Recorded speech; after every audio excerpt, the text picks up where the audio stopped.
The regular season finale is right here at Homestead Miami Speedway in Florida at this 1.5-mile track for the MartinPC.com here in the BSR AmsOil Truck Series. I'm Joshua Coppernoll. I'm joined by not Jonathan Parker, actually. Instead, it's Michael Kruger. Mikey, how you doing? Good evening, Josh. I'm doing great tonight. I'm really looking forward to seeing a great night of action here at Homestead Miami Speedway in the BSR AmsOil Truck Series season finale or series regular season finale here at Homestead. Yeah, this should be a good one. I've heard some drivers talking about how tough it's going to be, just with lots of sliding. And you know, I look at track temp, and it's 80 degrees Fahrenheit, which is not hot at all. And drivers are still complaining about really sliding, being careful, getting back on the throttle. Drivers are in for a tough night tonight. And, you know, I can only wonder what it would be like if the track temps were extremely hot like we are used to seeing in the AmsOil Truck Series races. We don't have to worry about that, but I could still wonder. Well, if I were to make a prediction on that, I would say it would be loose with a capital L, and it'd be a 10 out of 10 loose basically the entire way of the race, where if you touch the throttle too much, good luck saving that thing, because it would be a nightmare. But with the cooler conditions, like you mentioned, Josh, it's going to provide a lot of more grip in the racing surface here tonight with the cool track temps, but it's still going to be really tough to drive for these guys, because I've heard people coming into this race complain how this setup is really, really loose.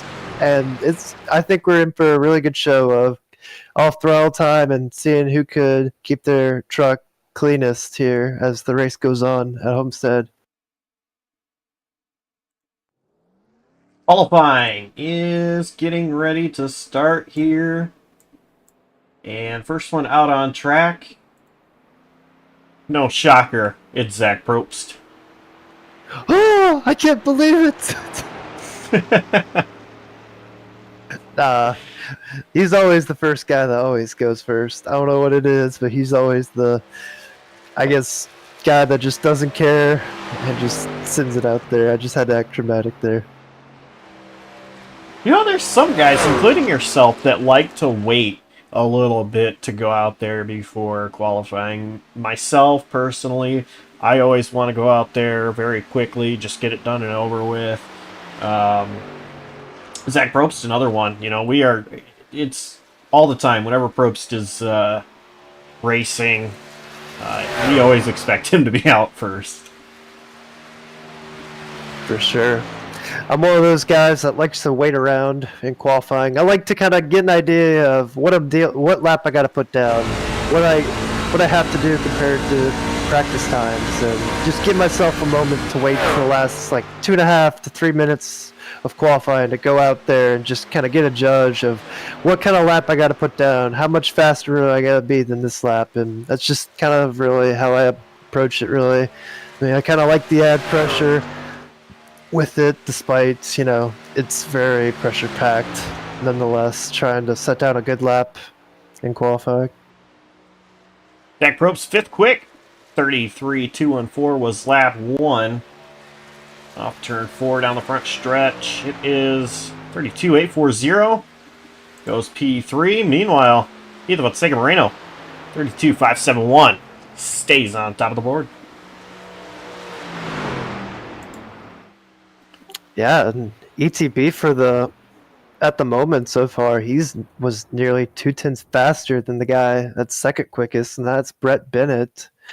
As we still have a lot of guys to go out here in qualifying, Josh, as it's far from over, as we still got some guys that are hitting the track that we're kind of sitting around and waiting. Like we got McCorkle and Duran making laps right now. And Locklear, we got guys peeling off, making their times right now with the session winding down. A lot of drivers on track right now, including Cody McCorkle that we are watching. Last lap did not count. So he's only going to get one shot. But he cannot miss his chance to blow here. As he gets a little loose out of 4. And a 32.775 P5 from McCorkle. Solid lap time there. Track position's definitely going to be key tonight here with a very ill-handling race truck here through the night. It's definitely going to be pivotal qualifying as we see some guys jumping like Hunter Peach just slotted in third fastest here. He's going to split 2 Radius teammates of Alex Kerfan, Alonso Chicano in the top 5 so far here as we still have a few minutes to go, or just over a minute to go left in qualifying. David Arand so close to that wall, pretty much on the Kyle Larson line on his first lap. He does not want to touch it. Actually, a little bit more off the wall this time around, but still super close through 3 and 4.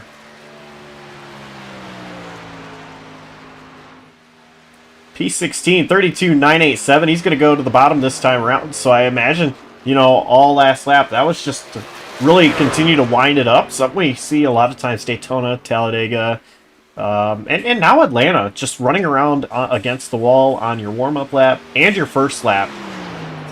David is going to go back down to the bottom right here. 32.571 is the time to beat. Set by Ethan Fonseca Moreno. David Arand. 32.599. Ooh. P3.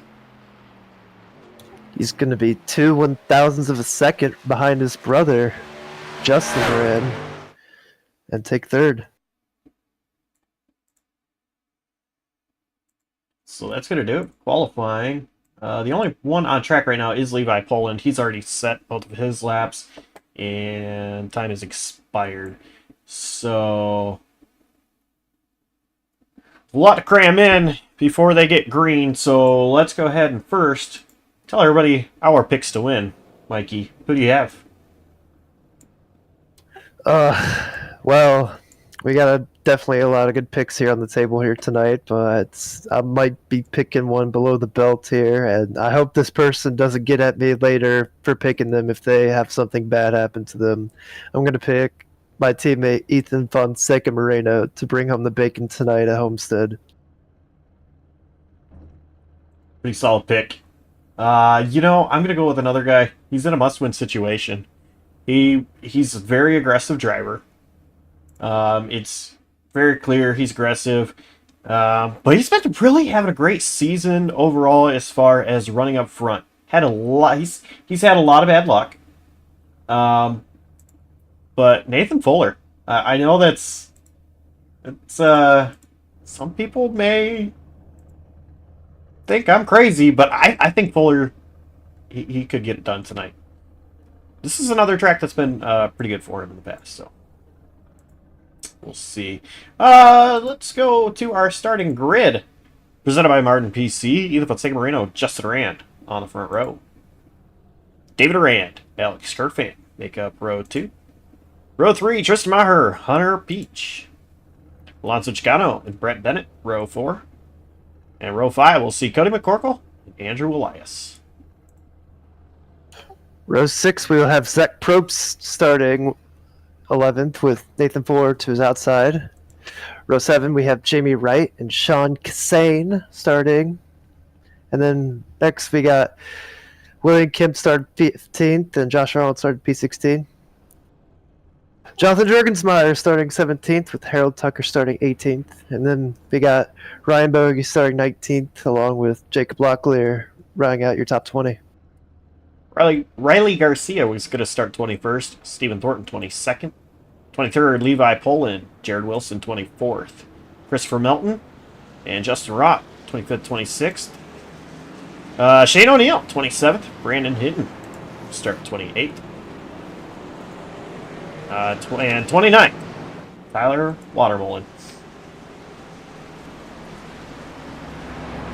So that is our starting grid. Now I'm going to show you something that we'll be talking about tonight. multiple times. And right here, this is the point standings. This is, as mentioned, the last race of the regular season. Everybody on the left, first through 8th, that is, they're locked in. Jonathan Jurgensmeyer, probably comfortable. Michael Walls, he's actually suspended this week. He has 19 points above the cut line. So right now, you think it'd be a battle between Kerfan and Kempf. But mind you, those two could have a bad race. Walls still could make the playoffs. Pace truck is coming off turn 4. We're getting ready. 134 laps in the MartinPC.com 200 regular season finale underway here at Homestead.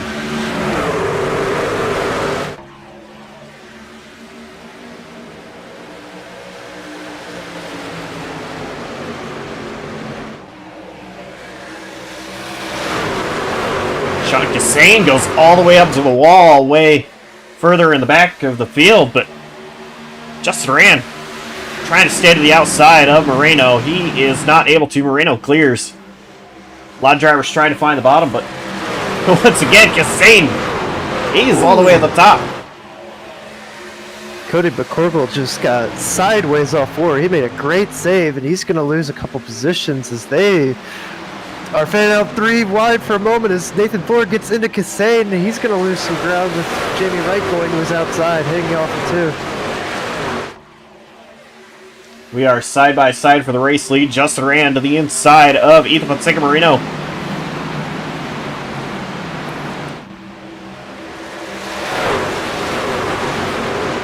Moreno didn't look exactly comfortable there in 4. But he made it work, staying to the outside of Durand. Now all the way up near that wall. Both these guys right now are trying to take advantage here with the early goings of this race to try to get that clean air as Moreno has pulled ahead, and he's going to lead everyone into, or off of 4 here with the race lead, and he's going to have that clean air all to his nose, and he's going to make life a little more challenging for Durand. As right in the back, Nathan Ford, William Kempf got together.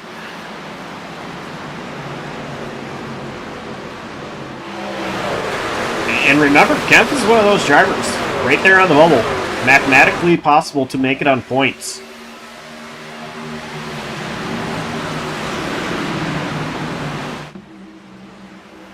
Yeah, and he's definitely got some ground to make up, really, because his competition, Alex Kerfan, Alex had a fantastic qualifying starting in 4th tonight, and he's 4th. And if he could just get stage points and just keep his nose clean and stay out of trouble, he can easily walk away with that playoff spot. As Kim has to do a little bit of, like a lot more than a little bit, but a lot of driving to get through the field, to get up in stage point range, to try to challenge Kerfan here. One battle I've been watching kind of play out as Justin Durand actually back to the inside. I'll come back to that in just a moment. Durand once again trying to make a move on Moreno for the race lead.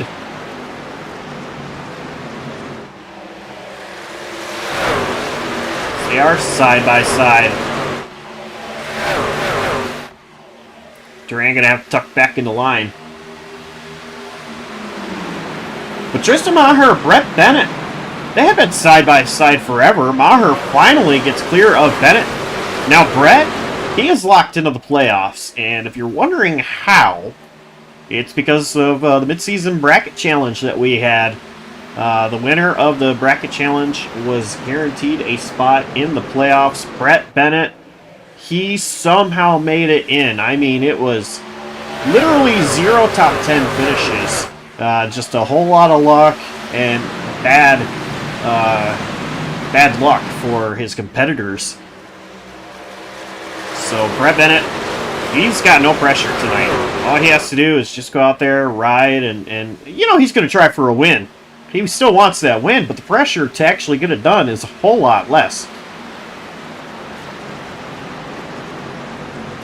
Yeah, as someone that's been pressure-free in the past here in BSR, for going into going into the regular season finale. It's a real huge weight lifted off your shoulders. You can just go out there and just really kind of have no pressure on you that you're gonna have something bad happen to you and get knocked out of the playoffs or something. Like, you got no pressure. I mean, you just go out there and run the best race you can. See if you can get stage points or playoff points to kind of build a little bit of a buffer before the playoffs. And I'm pretty sure tonight Brett's just gonna try to see if he can garner any playoff points here tonight to get ready for next week's playoff opener at Texas Motor Speedway. Yeah, Brett still has, something to race for. As you mentioned, the playoff points. Oh, sorry to cut off, Josh, but Jamie Wright just had a huge moment off 3 and 4, and they're 2 wide for now, as he's going to lose a ton of spots, as it looked like Fuller got into the back of Wright for a moment, as Jamie lost several positions, as that cost everyone from what looks like about 10th on backs a lot of time. Jamie Wright lost 4 spots there. Jergensmeyer just started driving around everybody. Yeah, when he saw those two get together, he just didn't lift. He sent it 3, and he made it work, and it's paid off. He's gained several spots, and now he's in a spot to get a stage point here. I'll be 1, but it's a lot easier life for him nowadays, not behind some of those guys that he was stuck behind earlier, as Fuller's going to fight back here for 10th. And while all that's going on, we just had a slide job and a crossover for the race lead. Justin Rand fully clear of Moreno for a split second. But Justin Rand gets to the high side, out of 4 with the advantage, and now fully in the lead. Going to try to pull away here from Moreno.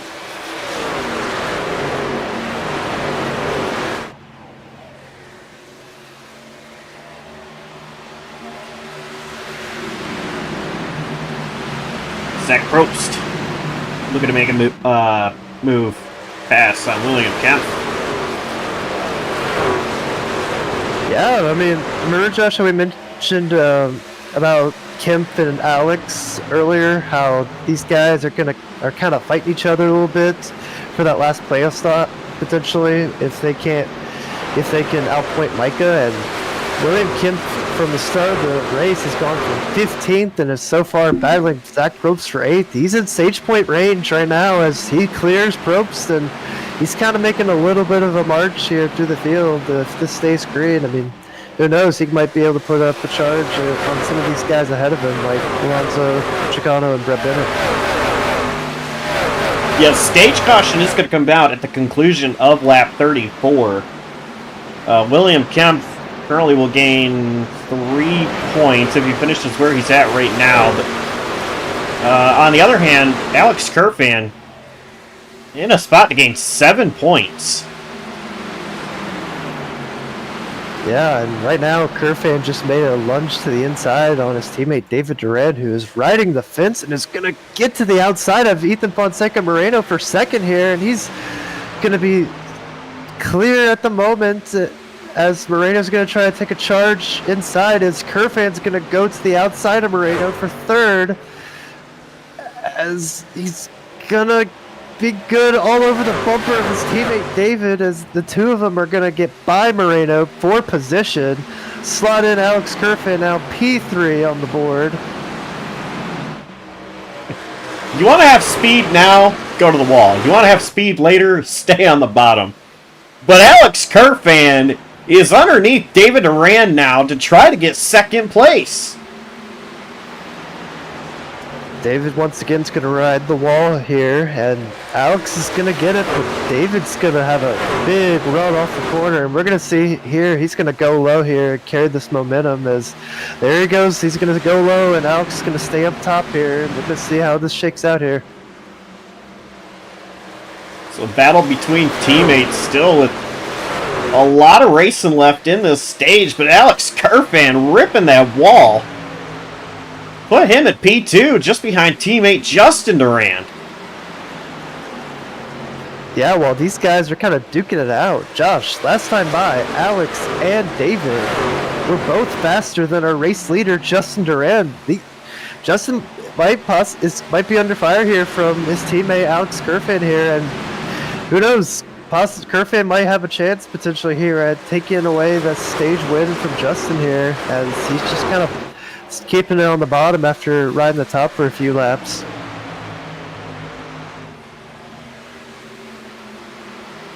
Yeah, and you know, to my comment of you want speed now, go to the wall. You want speed later, stay on the bottom. That's all because you're going to wear your tires up top.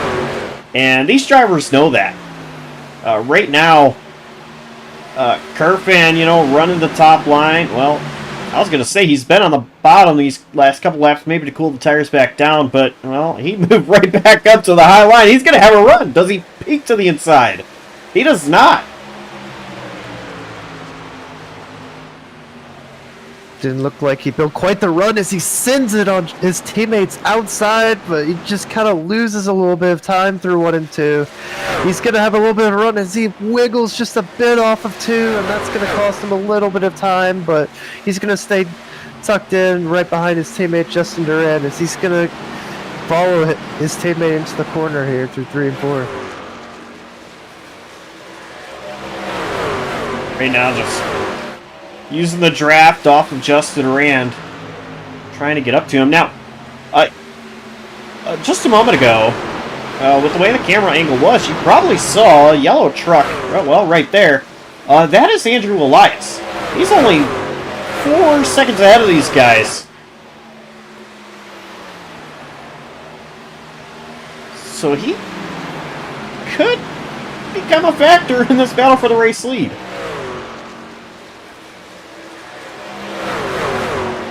Yeah, he potentially could be, as coming through lap times here to compare the leader and his. Andrew ran 3/10 slower than our race leader, Justin Duran, last time by, as I don't know exactly the gap between the two, but I mean, it's something to keep our eyes on here, as we have just a good number of laps to go here until we reach the end of the stage here. I don't know what's going on with Andrew.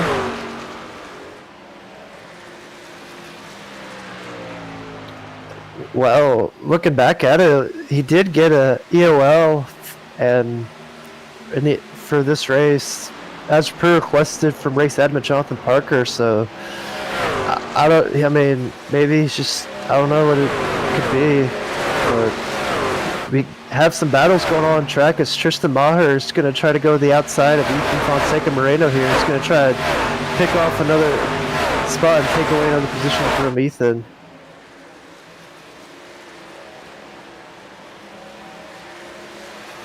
And they are still side by side now. One thing that I'm wondering about is Maher was racing to the outside of Brett Bennett for quite a while. Did he hurt his tires a little bit more with that battle? I mean, right now he's making it work on the high side.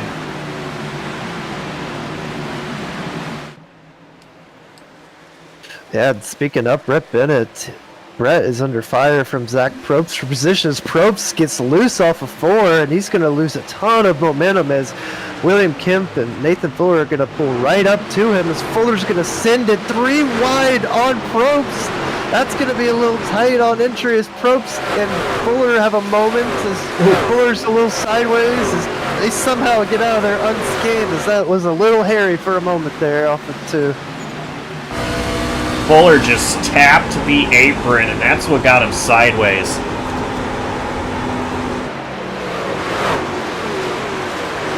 They're still going at it as William Kemp was Probst as the fence as William Kemp is all over the back bumper of Zach Probst here as there goes Fuller once again sending it low.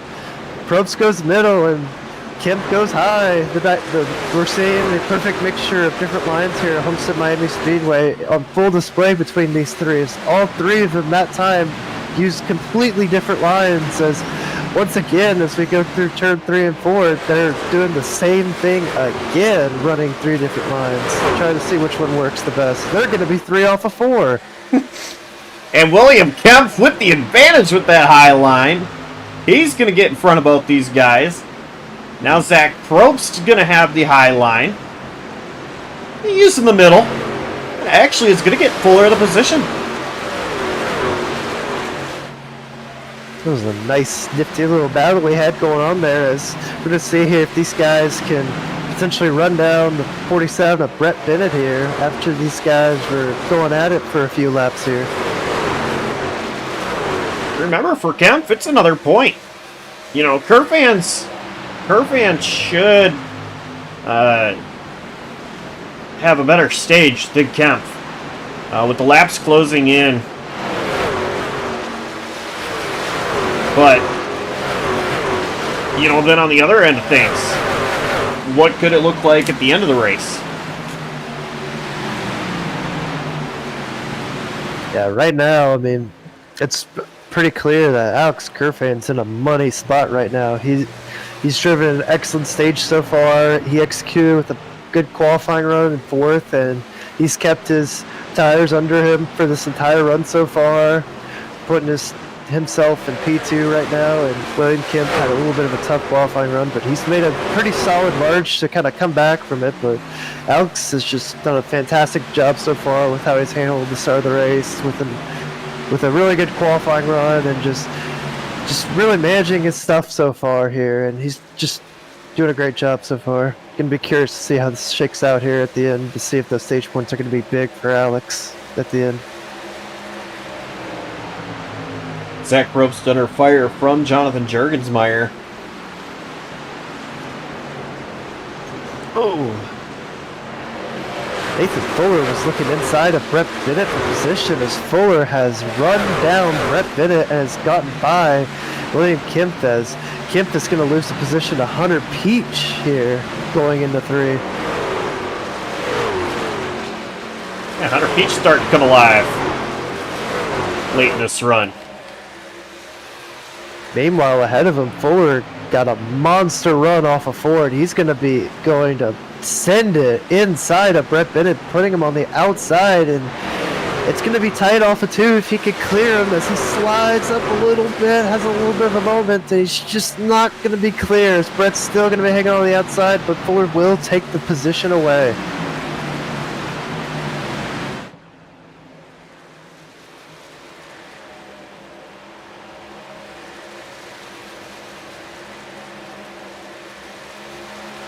Oh!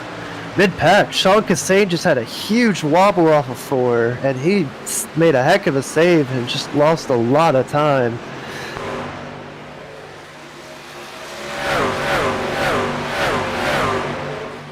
Krista Maher and Alonso Chicano just sideways, or side by side, rather.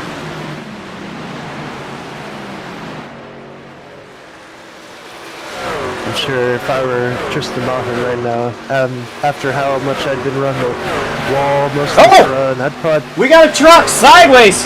It is Jared Wilson. He is spun. He is on the apron, though. We are still going to be green. Jared Wilson toast to pit road. No caution going to come out. Yeah, you're right, Josh. Jared Wilson did loop it. He got sideways off of turn 4, and he just tried to hold on to that thing, but he just could not keep it under him, and he just looped it. Luckily, it was out of harm's way on the front stretch where the blue and white paint was, and he was able to tow it quickly and put it out of harm's way to avoid bringing out a caution.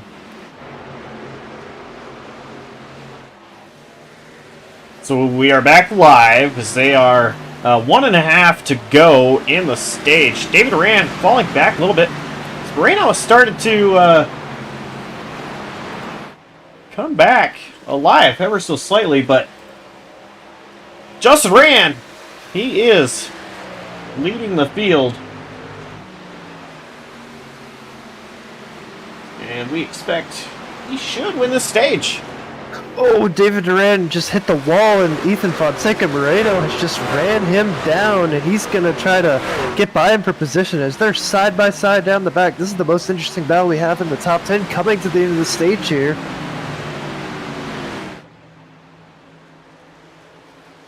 And they are side by side, but off turn 4, it is going to be Justin Durand with the stage win. Followed by Kerfan. David Durand does hold on to third. Beautiful Sega Marino. Alonso Chicano. Tristan Maher. Nathan Fuller. Hunter Peach. Brett Bennett. And William Kempf. So Kempf getting 1 point there. Meanwhile, Kerfan with 9. And I believe our statistician tonight has said Jonathan Jurgensmeyer is locked in to the playoffs.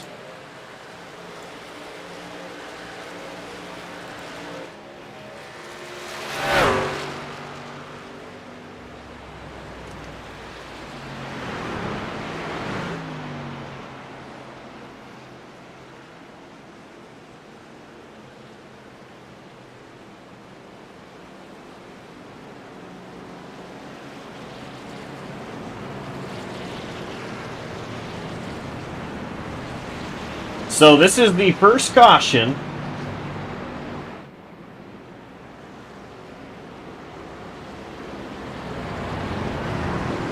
And it is for the stage. Expect everybody to come down pit road.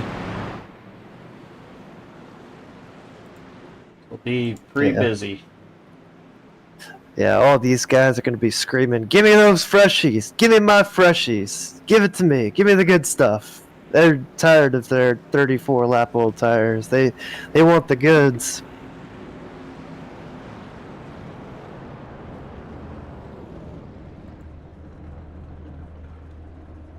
So we'll see race off pit road here momentarily. As everybody get 4 fresh tires. I wouldn't think anybody would try strategy here. And it is going to be a close one. I think Kerfan got out second.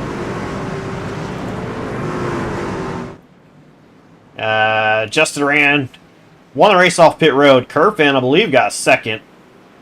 Moreno, David Durand, Maher, Chicano, Fuller, Peach, Bennett, Jurgensmeyer is what I believe the running order will be. Yeah. Oh, no. Oh no. I think David Durand might have just sped coming down pit road, or no. I think I'm delusional. Forget what I said. Nope. He just slowed down. I thought he just sped for a second, but no. Yeah, I believe Moreno beat him off pit road, but he did get ahead of Moreno, so just slowing off to the side to give Moreno the position. They're already choosing. That was a quick turnaround. No drivers lap down. Jared Wilson, I believe, has retired from this event, so everybody that is still running, 28 drivers, are on the lead lap. MartinPC.com 200. If you're looking for a gaming PC, head to MartinPC.com. Brian Haynes, he has a lot of good PCs, and he'll get you hooked up.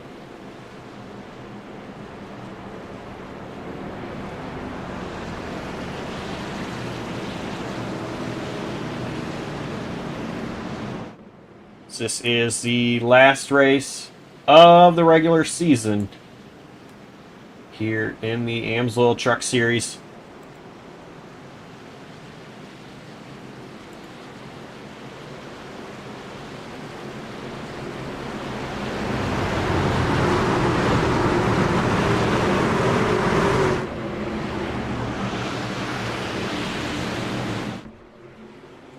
So, get ready for the green flag. It's out. We're on our way for the final stage. Justin Durand there got a great restart there, as he definitely jumped a lot of the field there and was ready, as everyone's pretty much double file for now, as David Durand was the only brave guy to go up there to the very wall, as we got some jostling back as he's going to send it down low on his teammate Tristan Maher, as Alex Kerfan's going to go up high here coming off of turn 4. The battle for second is going to be Ethan Fonseca Marino and Alex Kerfan. Kerfan with the high line. Moreno on the bottom.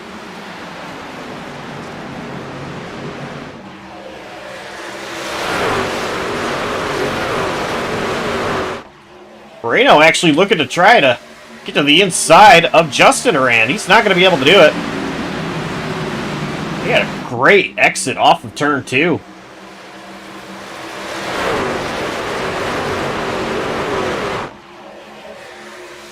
All right, Alex Kerfan trying to cross over Justin Arand. Kerfan wants the race lead. He doesn't want to point himself in. He did not hesitate at all, Josh. He just sent it deep into turns 1 and 2, and he just took it away from his teammate Justin Arand. And I mean, who can blame Alex? I mean, he's been on a long winless streak here at BSR for a long time, with his last win coming in Season 3 at Chicagoland, and he's definitely, he doesn't want to be thinking about pointing his way in, from what I'm seeing here, for how he drove in the first stage. It looks like he wants to win this thing. And this is the kind of race that really goes up his alley anyway. And we have caution. Oh. It is Levi Poland.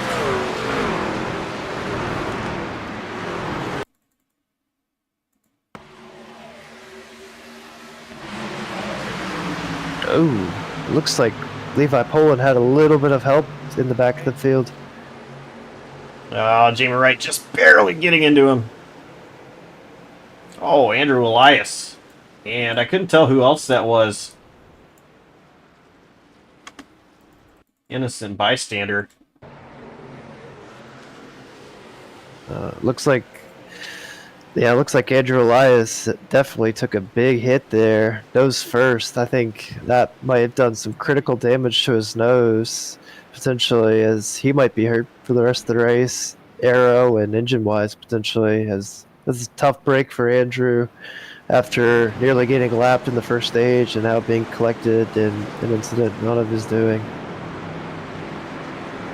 It was Justin Rott, the other one that was involved in that.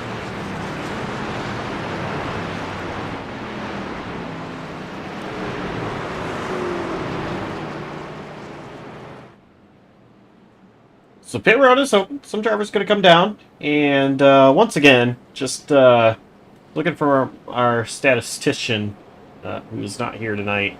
That's what I'm going to call him, at least, our statistician. Cameron Caldwell. If Alex finishes 24th or higher, he is in the playoffs. And actually, with this lap lead, I'm going to say that'll be a point. So correct me if I'm wrong, Cam. Because I know you're out there watching, but I believe this will help be 25th or higher to get Micah by 1 point. 26 to tie. No idea what the tiebreaker would be.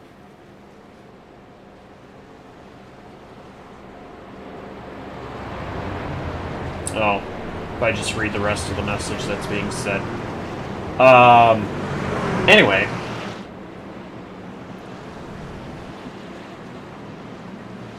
And so assuming, Alex can finish anywhere in the field, 25th or higher, he's in the playoffs. Unless there's a new winner. It could be William Kemp. It could be Hunter Peach. It really could be a whole number of different guys. And once again, I'll show you our point standings here. David Rand himself in a must-win situation.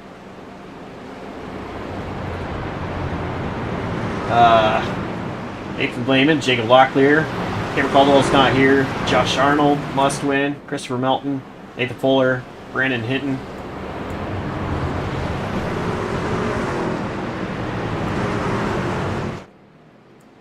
And to add on, Josh, about David Duran being in a must-win, he's had a pretty solid night so far, as he's P4 at the moment coming to this restart, as He's definitely in a potential spot here. If if this race plays out pretty decently, he could be in a shot here to steal a victory and be one of those guys from the must-win area to get a win and put him in.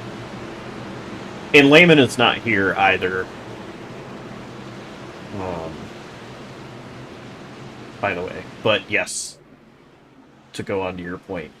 But the pace truck is in. We're about to restart here at Homestead. Green flag back out.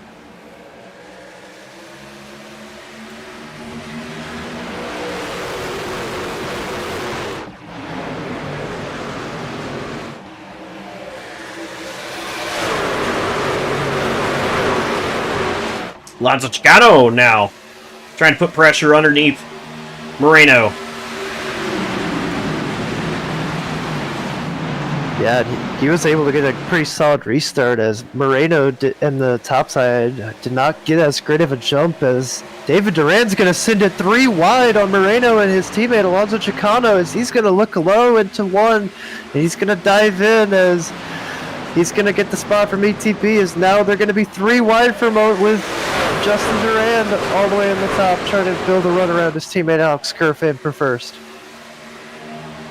David Duran, as mentioned, he is in a must-win situation. He sees his teammates up here. He doesn't want to, see Kerfan win. He wants to win.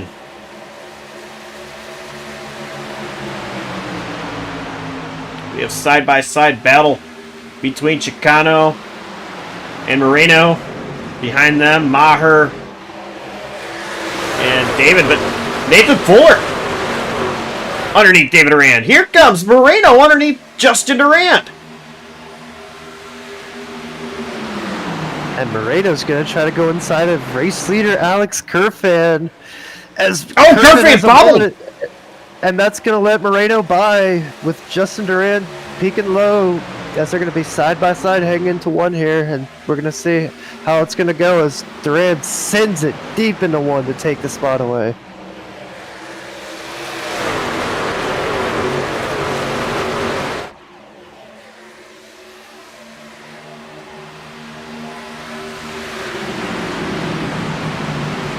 As much as Kerfan does not want to see Moreno win, he is safe with Moreno winning.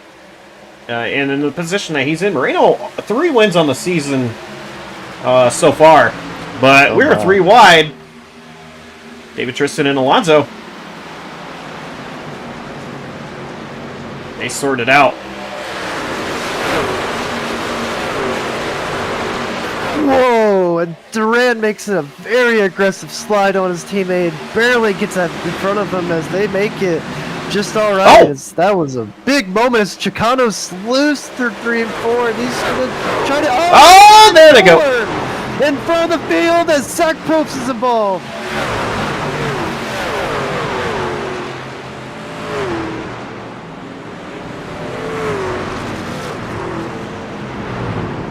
Major damage to the 25 truck as his nose is significantly torn up as Fuller's got damage to his back end. Probst has some right side door damage from that, and that's just how fast things can get out of hand here with this loose setup here at Homestead.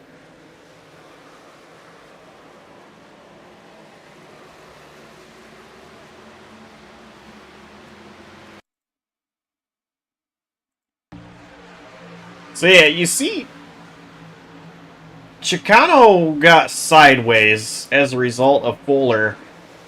And then,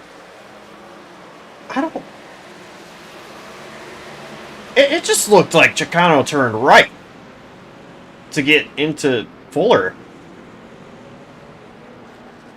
Yeah, I think you might have a point, Josh. I'm sorry to cut you off, but yeah, I mean, just looking at the situation, it looked like he tried to back off for a moment to kind of let Tristan get inside and take the spot, and Fuller just kind of got into the back of Alonso, and Alonso, while catching, trying to drift up. It looks like he actually did turn right for a moment there into Fuller, causing him to spin.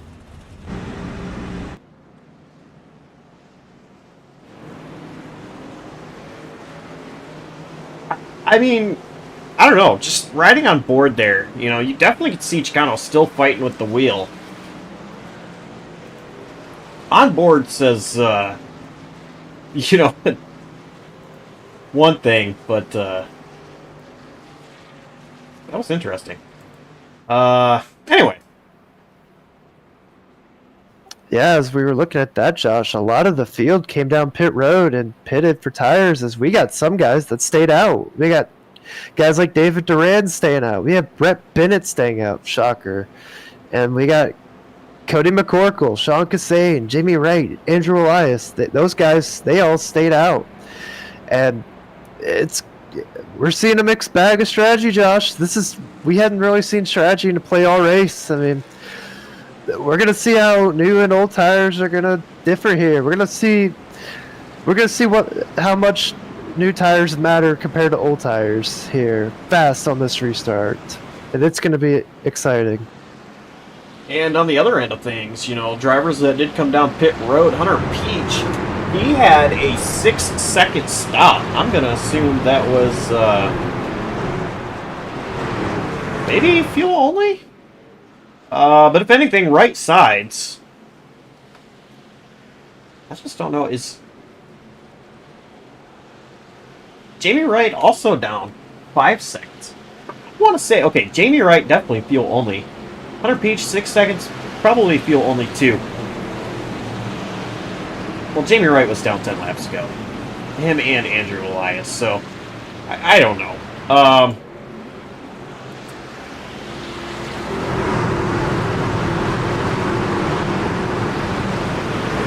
Anyway, pace truck is in. We're getting ready to restart. Green flag back out. Looks like a little bit of tire. Oh, the one car goes into the inside wall in the back. That's I Fuller. don't know who that is. Oh, his motor is killed as he's gonna tow. And meanwhile, the battle up front is they're very just dicing back and forth up ahead as David Duran is just driven away following the restart.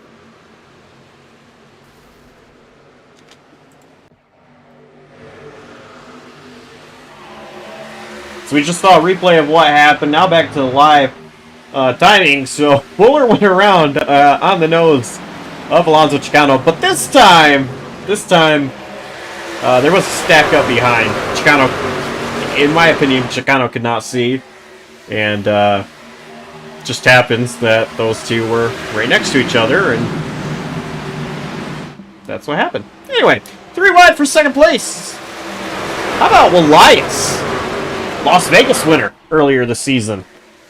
This is down there. Brett Bennett. Him and Moreno side by side. Moreno going to make a pass on Bennett. Moreno was just down pit road. So this is the work of those fresh tires. Even though David ran only 20 laps on his tires, this is what a difference of 15 laps make.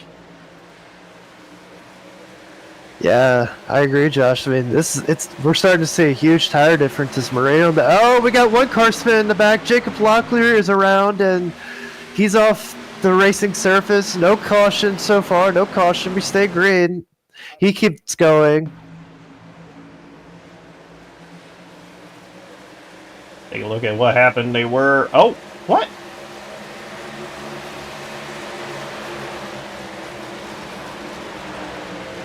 That was a terrible case of netcode. What? I mean, the netcode looks like Jurgensmeyer just hit him. Okay, actually, maybe that was an overcorrection. Maybe that wasn't netcode. Maybe that was an overcorrection. It looked like he was just a little bit sideways, trying to save it. I have seen pretty bad netcode in the past, though, so I would not be surprised. But anyway, back to what's happening. Justin Duran gets around Brett Bennett. Bennett's struggling right now. Just on that high line.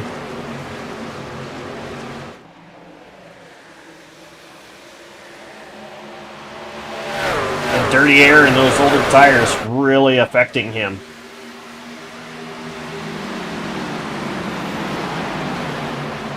Yeah, I mean, if you're Brett, I mean, you're just basically praying super hard for a caution at this point, because, I mean, you're going to be bleeding spots here eventually, because the guys behind you, they're going to be on much fresher tires, and they're going to get around you, and I'm thinking Brett's just probably hoping for yellow soon, so he could come down pit road and get some freshies of his own and go past everyone right back that passed them on that restart.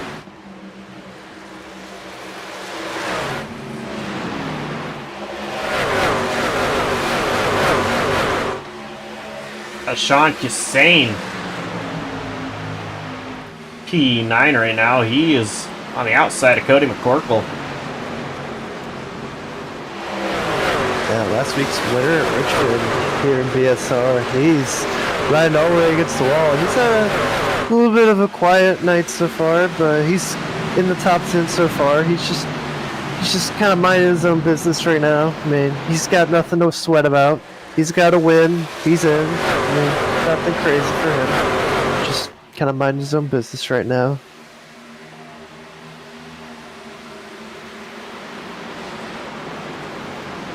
Zach Probst being caught up. Innocent bystander currently. He 15. Get around Justin Rott.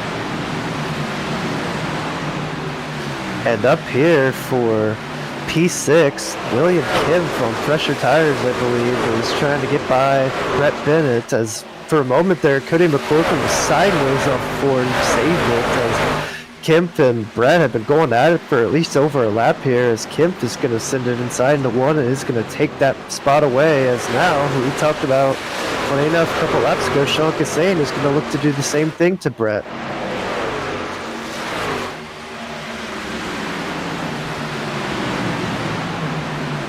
It's kind of interesting right now, the different strategy of tires that we have drivers on.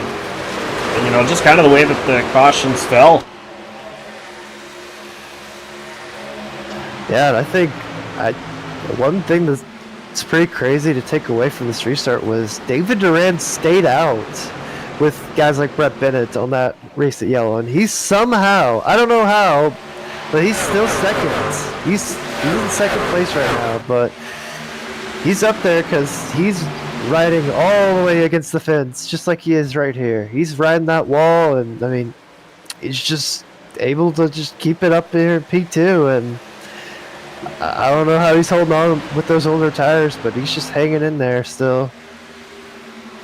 The only thing I can think of that is allowing him to be up here is the fact that he is wall riding. He's keeping the momentum up, and that's helping him, as well as having the clean air on his nose. I mean, we saw Brett Bennett trying to do the same thing of riding the wall, but once he got passed by a bunch of drivers that put the dirty air, and that really hurt. Well, right now, he only has either Fonseca Moreno just in front of him, but the thing is, Moreno all the way down at the bottom, Duran all the way up the top, so in the corners, he's getting the clean air he needs.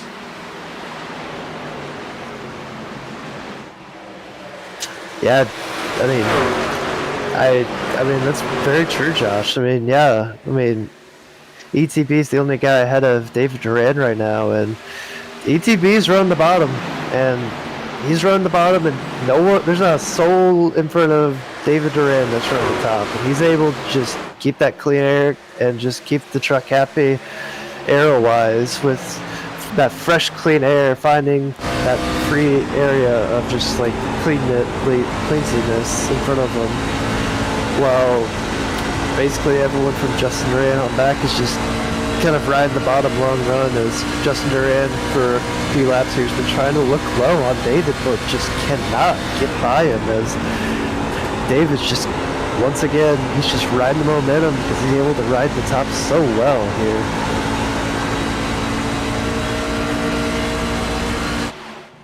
Riding with the gyrocam or gyrocam, whatever you want to call it, Eurocam, I don't know. Anyway, just see how close he is to that wall. But Justin Rand gonna get past David. And this actually is going to put Kerfan in a position where he's going to look to the inside of David.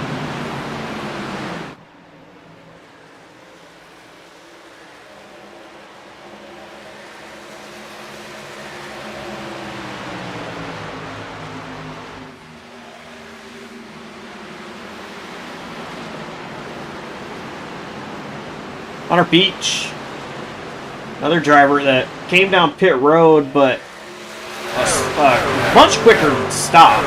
So I assume it was just fuel only, especially with the fact that he hasn't really been picking through the field. Currently 11th, but Damon's really coming on towards the end of the first stage. He can keep saving tires. He'd be on the same cycle as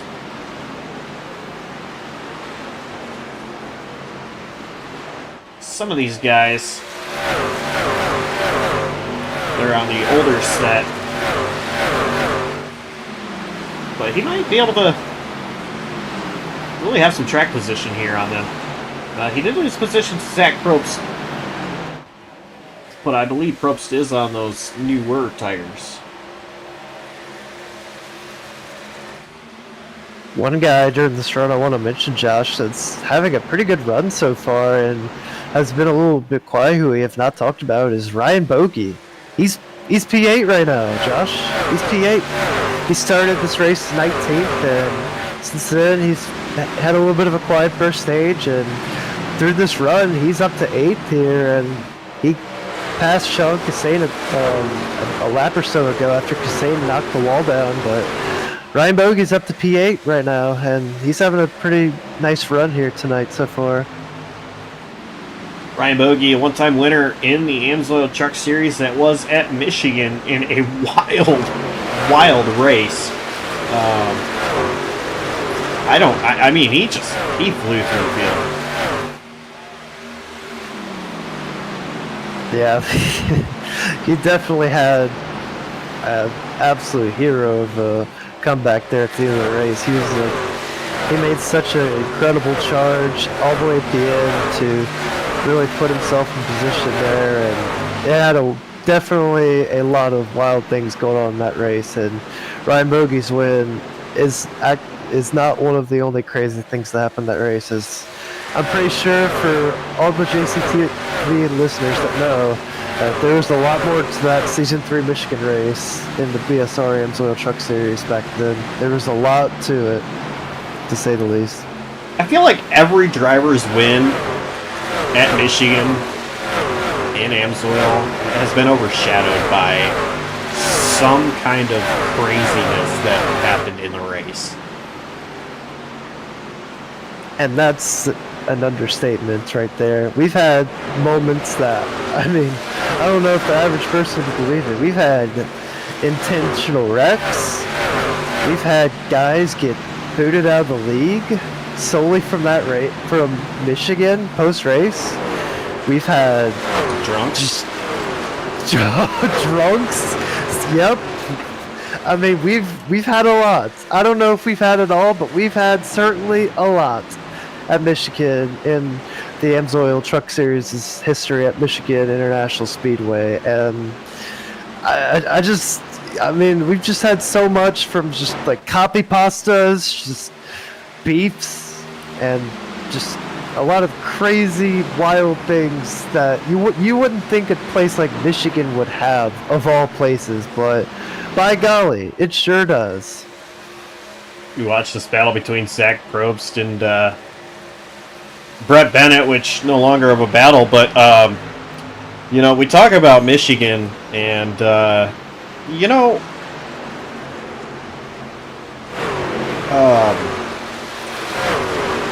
you know what race, you know what track is in the playoffs? Do you know specifically the track that sets up the championship 4, by the way? Well, it's Charlotte. No, the track before the finale.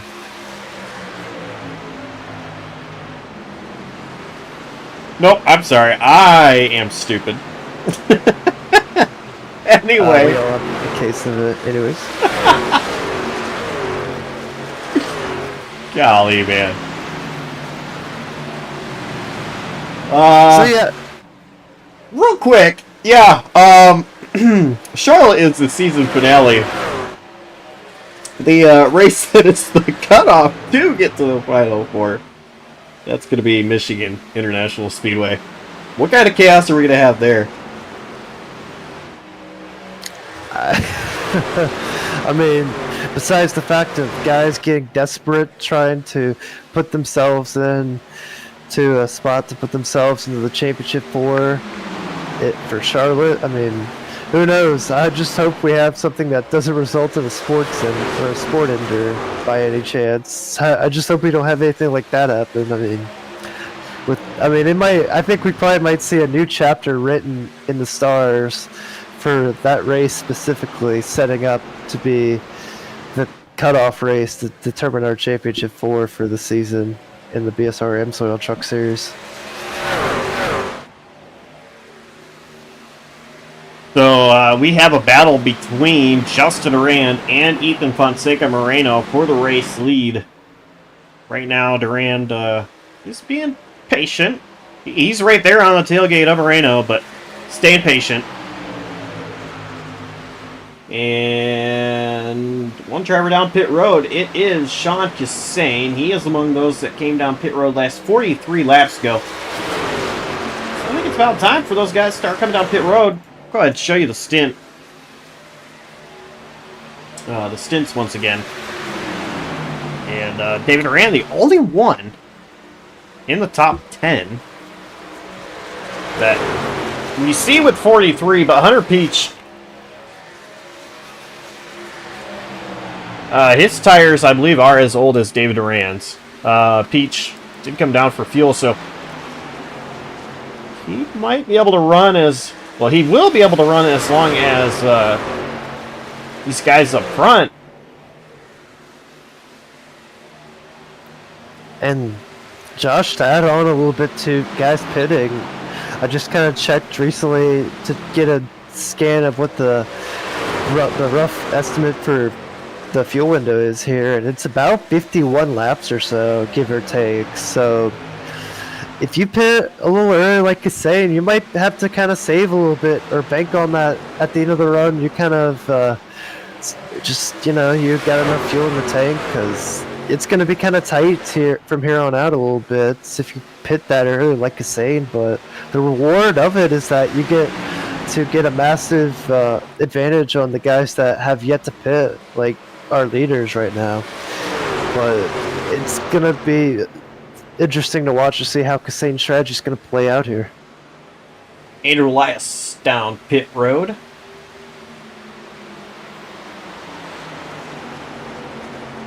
This battle for the race lead still ongoing. Kerfan is in it as well, and not too far behind, it is Maher.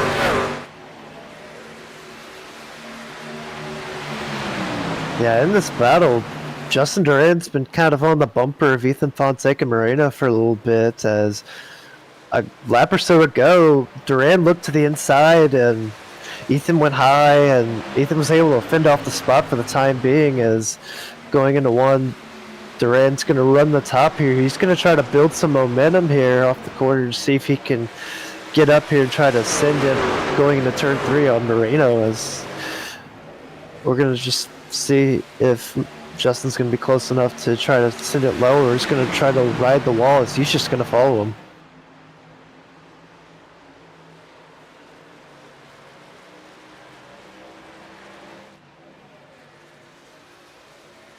Justin Durand just currently riding right behind Moreno. 50 laps to go. Brett Bennett coming in pit road. He's going to be one of those early takers that are going to try to jump some of these guys that have yet to pit. As just want to add on a little bit quickly here, Sean Cassane, who was one of the first takers, he just got by David Durand, who's running 8th right now, and Cassane's flying right now compared to everyone else in the field, because the big tire degradation as David Duran's making his way down pit road, as Hussein's going to pick off Ryan Bogey for position here. It's going to keep on kind of working to unlap himself here, as a lot of these front runners are going to get closer and closer to their potentially last pit stop of the race here if this thing cycles out green all the way.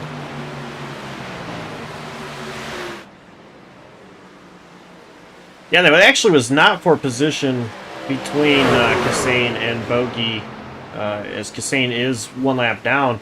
But you see him just in the background of the screen. He's going to catch up quick.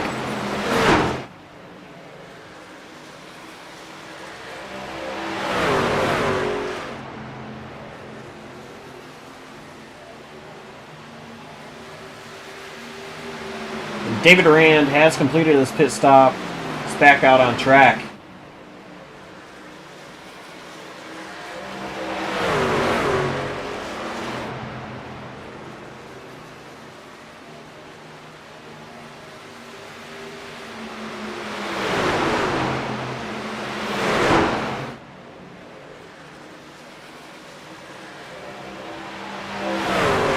Meanwhile, mid-pack, we were 3 wide for a moment for position for what looked to be P8 between Zach Probst, Hunter Peach, and Josh Arnold, as Arnold is able to get by both of them and take the spot away.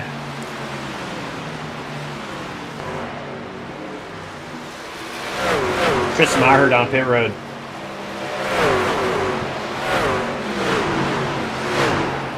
Maher actually going to be the first one to hit under this cycle, ones that the leaders are on.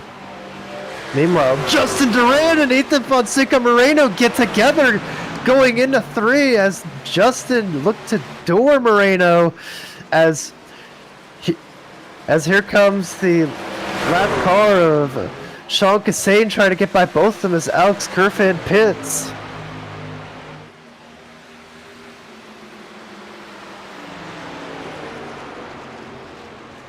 Moreno maintains the race lead. Hussein going to drive on by both of them, so Hussein now back on the lead lap.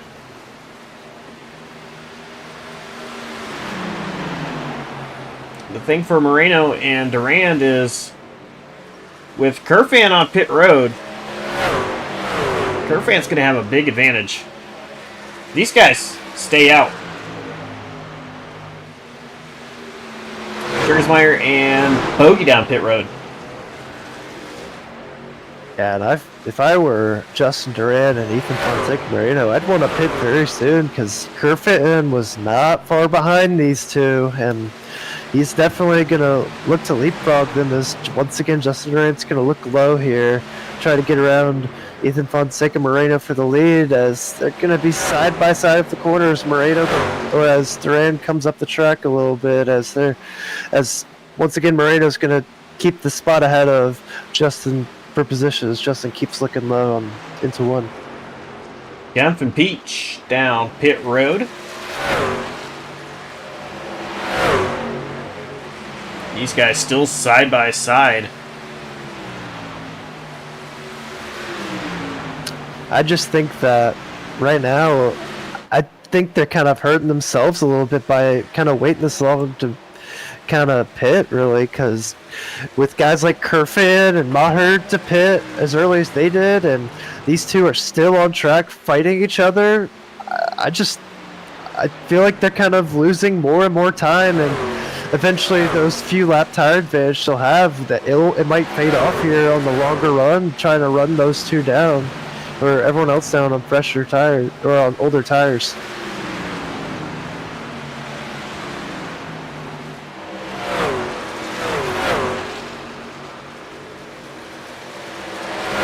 Comes Tristan Maher trying to unlap himself.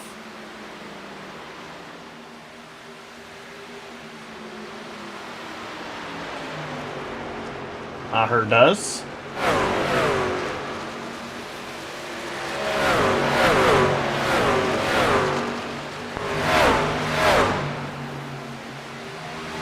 Meanwhile, just keeping track of things.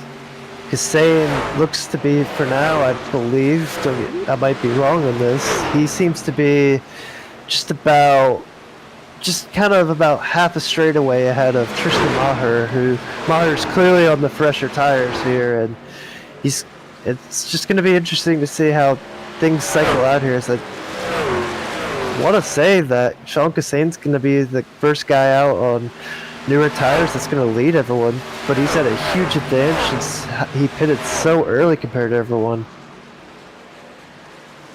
This actually will hurt him in the long run. As Ethan Fonseca Moreno dives in. Locked it up. Made sure he wasn't caught speeding. And if you're Justin Durand, you have to pit now. You cannot wait any longer. You have to pit now. Your competition you've been racing with and battling with for lap after lap after lap. You just came down and you're still out there. You got to come in this time. As he just radioed in, he is coming down pit road this time by. It's about time that these two pit. It's going to be curious to see how it's going to go from this cycle out here from this point on.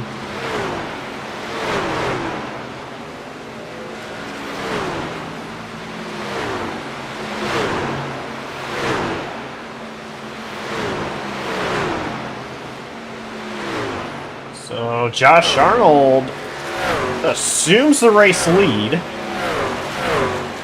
He has yet to pit, as well as Rott, Chicano, Tucker, Garcia, and Shane O'Neill.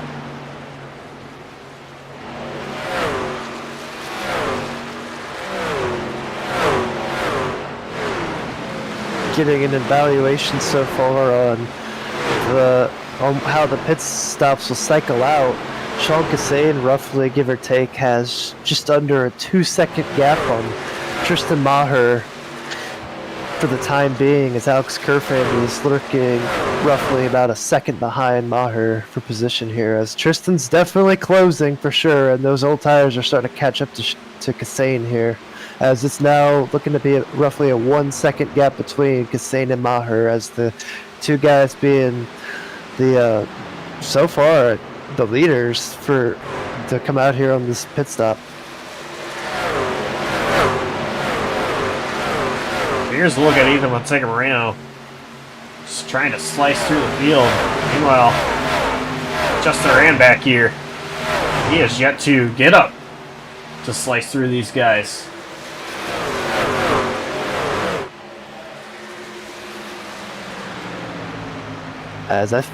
It's going to be very curious to watch, Josh, as this run goes on, to see if Moreno and Durand can make up those spots as Josh Arnold comes down pit road here, our race leader.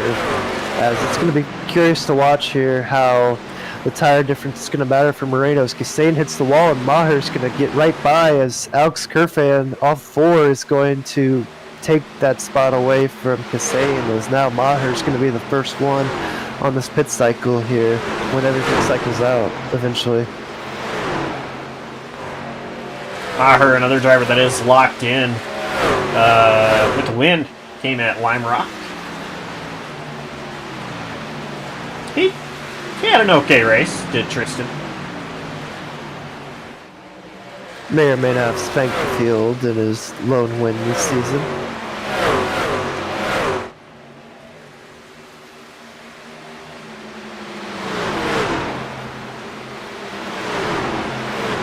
Justin Rand just got around Jacob Locklear, still behind all this traffic, though.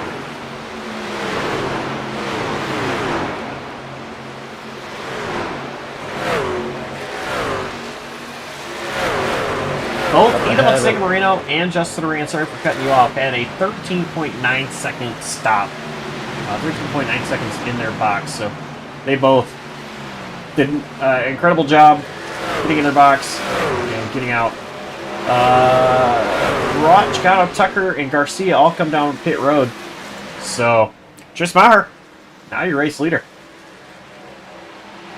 Now that everything is cycled out, now we have the full picture of where everything stands, as Maher pitted on lap 89 and Kerfan pitted one lap later, and that one lap made the difference. Is now Maher's got the lead, and Moreno, he came on down at lap 97 as he's got a tire advantage, but as this run goes on, will it degrade in some way? I mean, we know how fast he's been all race, but it's going to be curious to see, as Justin Duran over the radio was not happy over the radio as oh my goodness, Brett Bennett and Justin Duran got together off of 4.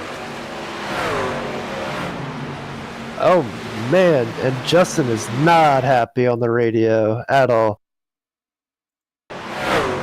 Oh, yeah, here's a replay. Yeah, it looked like Brett Bennett got sideways right in front of Duran. Goodness. And Duran just kind of gave him a slight tap, and Brett kept spinning. This is going to be a race ender here for Duran, as it's not going to kill his truck, but it's definitely going to kill a shot that he had to potentially win this thing. As it's out the window now, I'm afraid, as that's just awful right there. That's just terrible. So either about Sega Marino, he is trying to get around Alonso Chicano and Justin Rott. Both these drivers one lap down.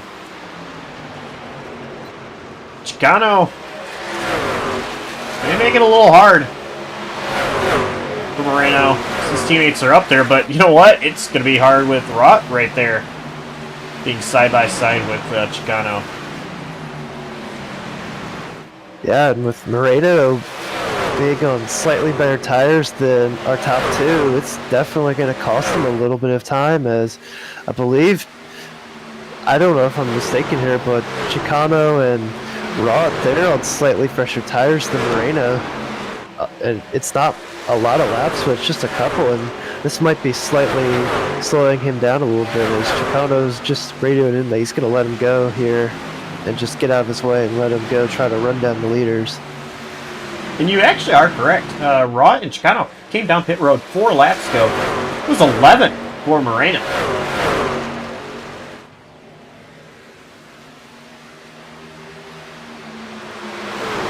Desane and David battling hard side by side. This is for 4th place.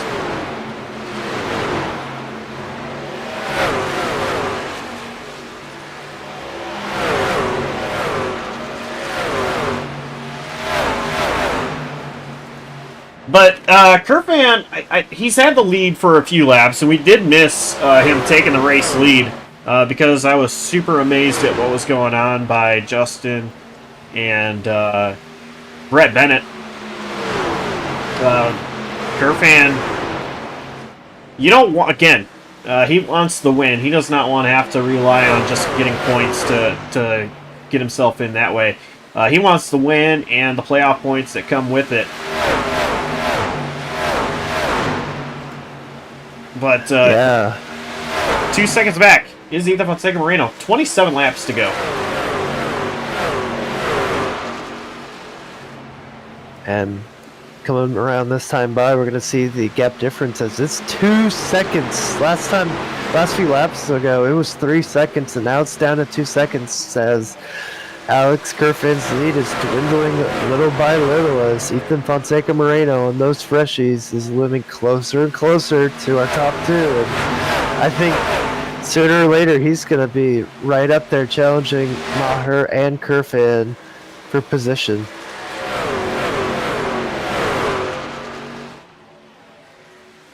See right now, the battle for second is currently a second between the two. Right now, it really doesn't look much like a battle, but just I have this up so you can really see the time between Moreno and Maher and how quickly that is closing in. And then it's half a second up to Kerfan. Right now, trying to get around this lap traffic. Brandon Hinton, number 57. And Justin Rott actually getting around Tristan Maher.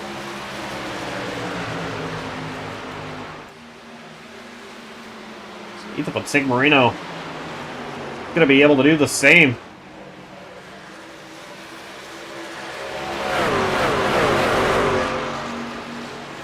Yeah, Moreno was able to handily get around Maher. So it looked like Maher just went wide in the corner just to kind of let him go, and just kind of knew that Moreno is obviously a lot quicker, and there's nothing that Tristan could do anything about it. Now Moreno has his eyes set on the race lead here, as he is now just under a second behind the race leader Alex Griffin. Moreno has moved up to the wall. Rott underneath Kerfan. Rott gonna get his lap back.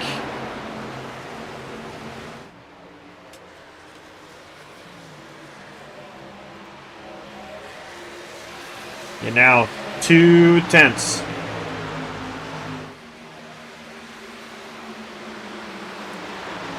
Moreno up at the wall. Kerfan kind of in the middle.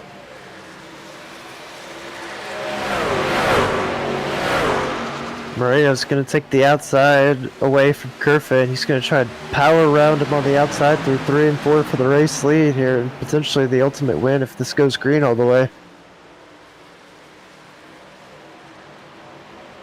Oh, Kerfan got loose. So either Fonseca Moreno are going to take over the race lead.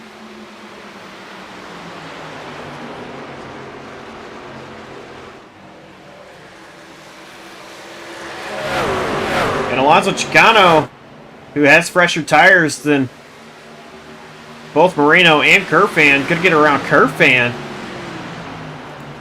You know, Chicano said earlier that he was going to let Moreno by so he could get through everybody, but now that Moreno has the lead, I wonder if Chicano's going to try to get past and go back battle with Justin Rott. Because that is a position for Chicano.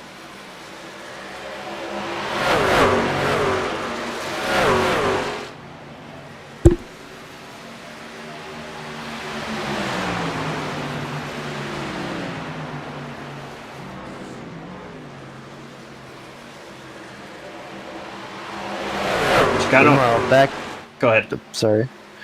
I was just going to mention, meanwhile, kind of back here for 5th, we are 3 wide off of 4 between David Duran, Jonathan Jurgensmeyer, and Justin Durand, as Jurgensmeyer got a little loose, as Duran's kind of been doing what he's been doing all race, riding the fence, as Justin Durand is, since his incident with Brett Bennett's off of turn 4, he's been able to kind of make some spots up despite his issues, and is able to get by his brother for P5 here.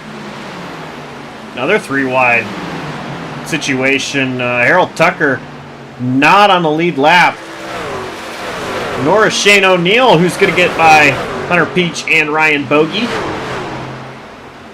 Maybe a little bit of contact between O'Neill and Peach.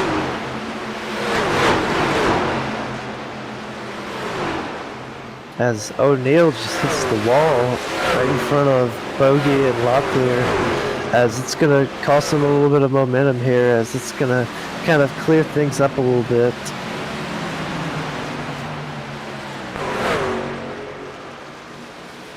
Jurgensmeyer, David Duran, they're battling. Jurgensmeyer was just able to get around David Duran, but David not wanting Jurgensmeyer to get away.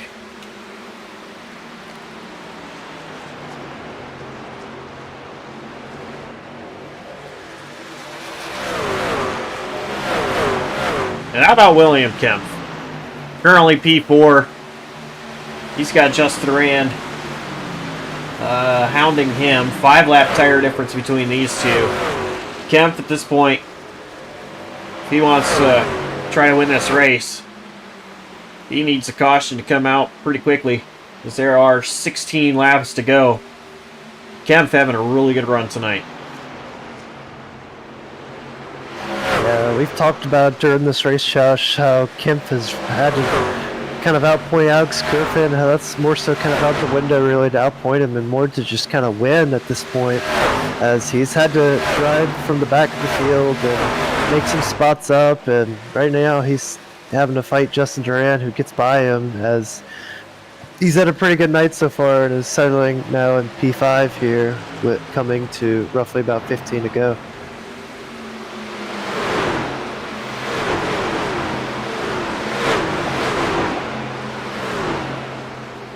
Riley Garcia and Jacob Lockley are battling. This is for 21st. Both these drivers one lap down.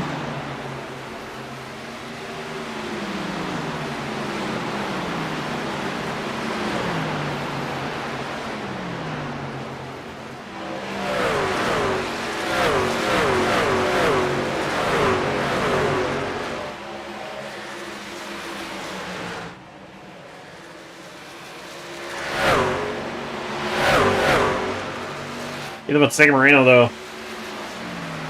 He has been passed by Alonso Chicano, and he sees these guys battling right in front of him. Chicano and Justin Rott. Battle for 17th.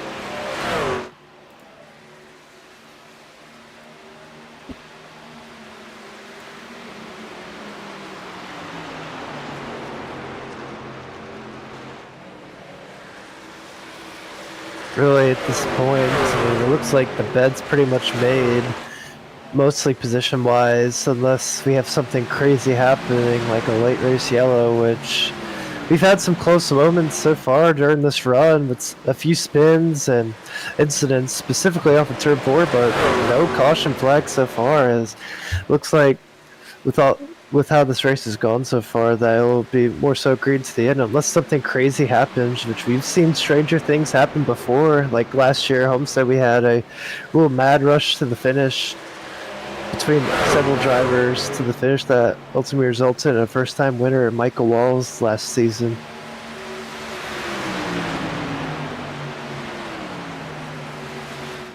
Yeah, there are 12 laps to go. Either with Sega Moreno coming off turn 4. Once he crosses the stripe, it will be 11.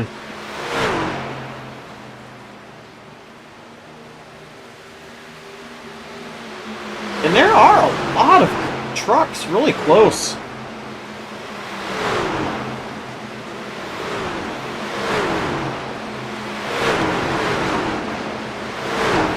Hunter Peach in the wall. Still riding the wall. Finally able to turn it down.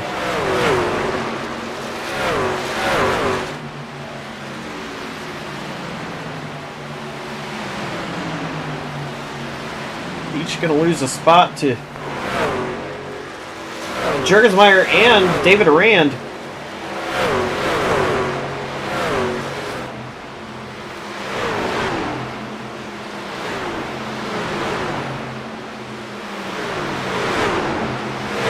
Josh Arnold and Zach Probst battling. This is 11th.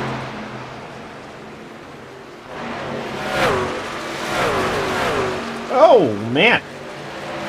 Probst, a little loose.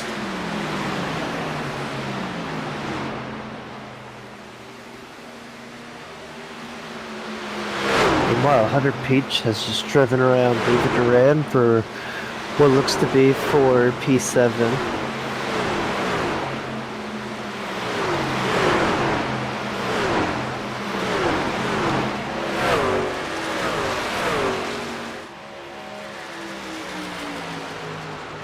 Brett Bennett, Christopher Melton battling for 13th.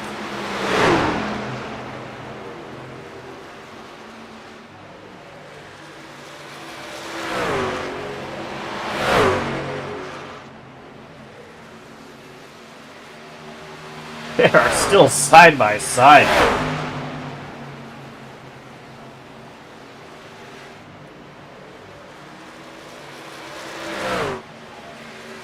For the one battle that will not stop. Chicano and Rott. Yeah, it feels like these two have been quite inseparable, really, ever since green flag pit stops. These guys both pit together and just have refused to get away from each other, as they've just been relentlessly fighting for position. As it's just been these guys both going at it, as they've had a moment for a second off too. I think they made contact, as they're still side by side and won't go away.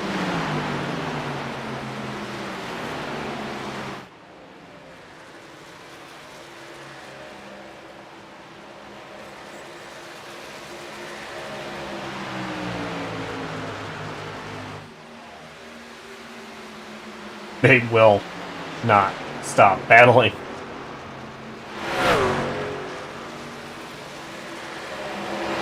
both these trucks are both damaged too from different incidents, and I don't know if that's playing a factor or not, but it just both seem to be almost identical pace-wise, pretty much, as Alonso's able to roll the bottom, but Rod's just able to get the top rolling as well, as they just are both going to be racing super hard with one another, it looks like, till basically the checkered flies, and it'll be something to keep our eye on here. Chicano gonna clear, maybe? He was, and then he had to chase it down the track just a little bit. That allowed Rott to get right back to his outside.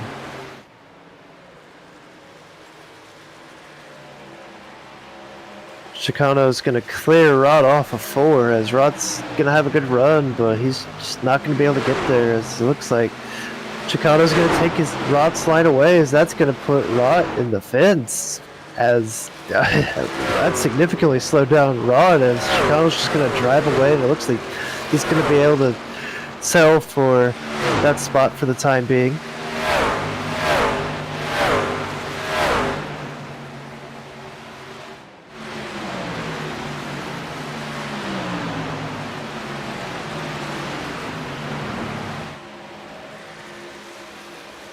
One car on the apron, Jamie Wright, is on the apron through 3 and 4, I believe. He's on the access road now and is coming down pit road.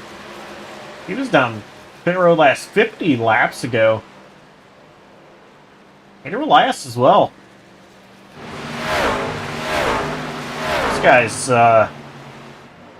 if Wright's coming down pit road, it's Elias at all in a position where he needs to save fuel or run out.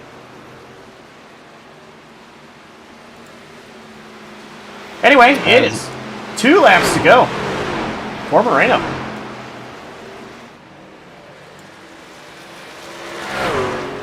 He's probably driving the hardest lap he's driven this entire race, is just saying, please, please, please keep it green, everybody. Please, I do not want to see yellow right now. I just want to get this thing finished. That is the worst thing. But the white flag is waving. One last lap here at Homestead.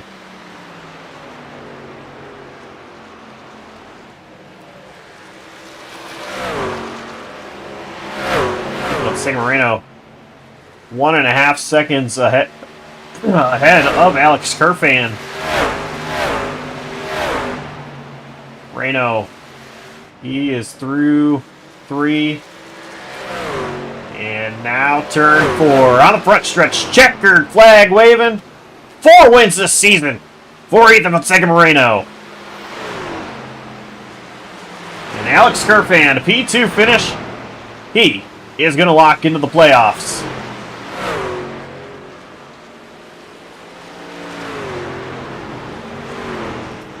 Justin Rand works his way up to finish 3rd.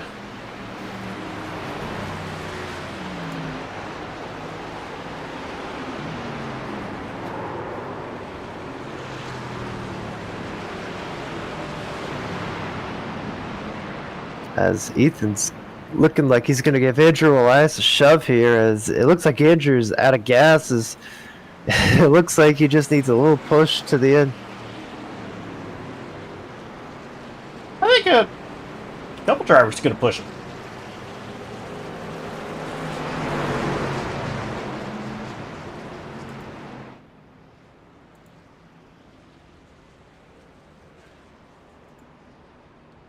I want to make a Cars reference so bad. Isn't it legal to push on the last lap?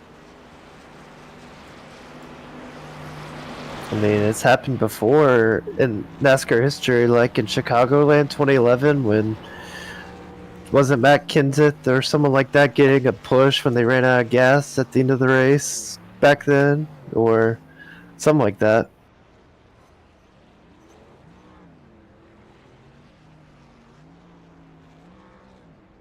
The correct answer was He ain't pushing him. He's just bump drafting him. So, do believe that Jonathan Jurgensmeyer and Alex Kerfan are the two drivers that will make the playoffs.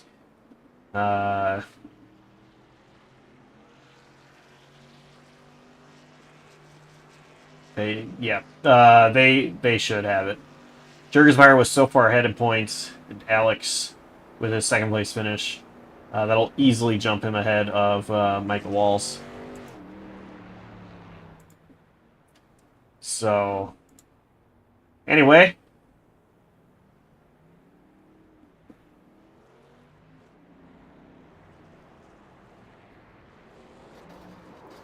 A little bit of bumper cars now. Well, let's go ahead and tell you our unofficial race results. And of course, it is Ethan Fonseca Moreno.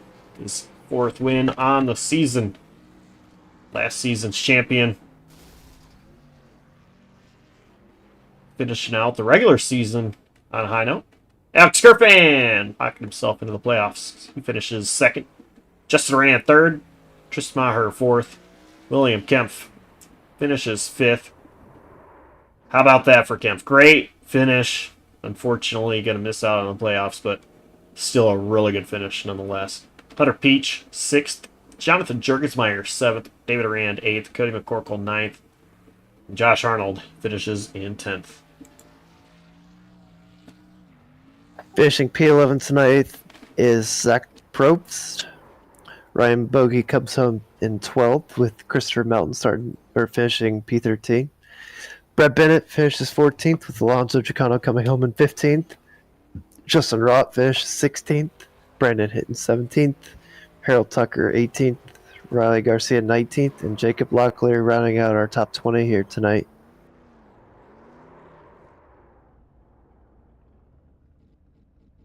And finishing 21st, Shane O'Neill, Steve Thornton 22nd. Andrew Elias, after running out of fuel, finishes 23rd. Jimmy Wright 24th. Sean Cassane 25th. Levi Pullen 26th.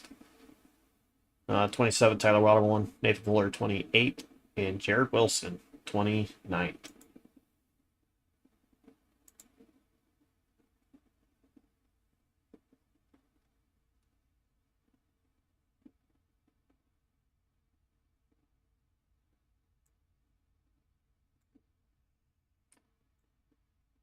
So let's go ahead and talk to some drivers.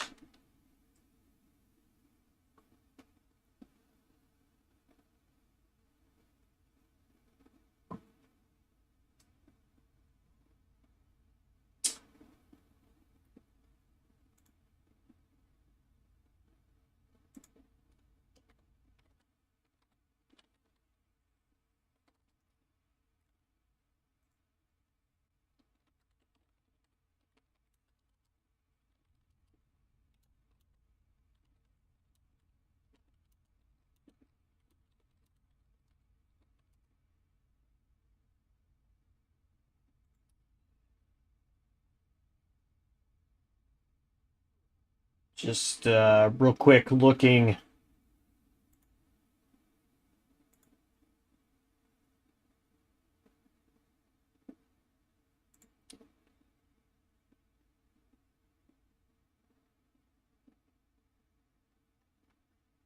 for a certain driver to interview.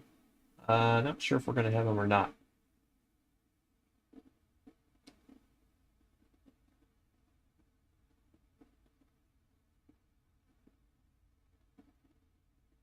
Anyway, just waiting another minute here. If you're in the market for a gaming PC, head to martinpc.com. Check out what they have. They actually have more than PCs as well. Sim rigs, wheels, keyboards, a whole bunch of different things. So head on over to martinpc.com. Check out what they have.